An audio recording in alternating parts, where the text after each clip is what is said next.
Why is it so hard for creators and influencers to not be sexually attracted to children? I mean, seriously, it cannot possibly be that hard. Why did one of my favorite mods for one of my favorite games have a pedophile as a developer? Twice! No joke, I discovered this right after I watched the EDP documentary that just came out. Incredibly hard watch, by the way. I'm not entirely sure if I want to recommend it or not. But seriously, what the fuck? I could list so many cases of this. Roblox creators, Dr. Disrespect, EDP, Call Me Carson, those two Calamity developers, and the list goes on and on. Does some switch just flip in their brain once they gain an audience? Is it just like, well, I'm popular, I guess I gotta talk to some minors? Like, bro, come on. And before somebody says, well, not every creator is like that, I know. I'm not saying every person with a YouTube channel is secretly a predator. That would be fucking crazy. I'm talking about the fact that this just keeps happening. And I'm not just talking about some random dude with 400 subscribers who nobody's ever heard of. I'm talking about people with huge audiences. People who have hundreds of thousands, sometimes millions of people watching them. And then you find out behind the scenes they're talking to minors in ways that they absolutely should not be. That's the part that pisses me off the most. These people aren't completely stupid. They know what they're doing is wrong. You don't accidentally spend months messaging a 15-year-old or hiding conversations or lying about somebody's age. And you definitely don't do all of that multiple times. That's a fucking pattern. And then there's this other thing that I think makes it even worse. Their community. Because every single time one of these people gets exposed, there's always this small group of people in their community who immediately jump to defend them,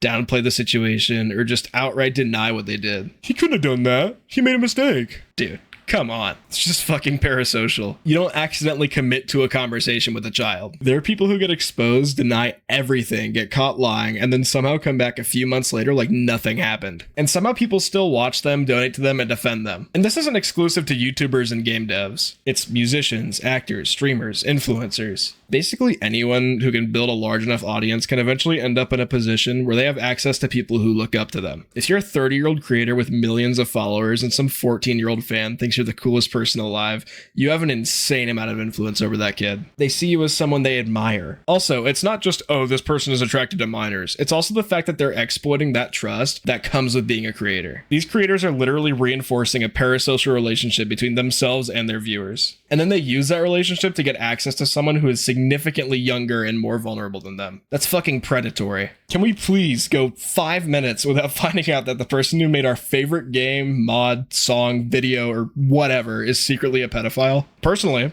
I just want to enjoy things. I don't want to download a mod and then 6 months later find out that one of the developers was messaging minors. And then I have to decide whether or not I want to go through the whole separating the art from the artist thing, and it gets so exhausting. The most depressing part of all of this is that the internet gives people an enormous amount of power. And most people use that power to entertain people, make art, build communities, create something genuinely meaningful. There will always be people who look at that power and think, wow, I can use this to get access to people who trust me. And that is the part that needs to stop. This is something I'm so unbelievably passionate about, and I just wanted to talk about it today because it's been happening a lot recently. Anyway, I'm done. That's it. Bye.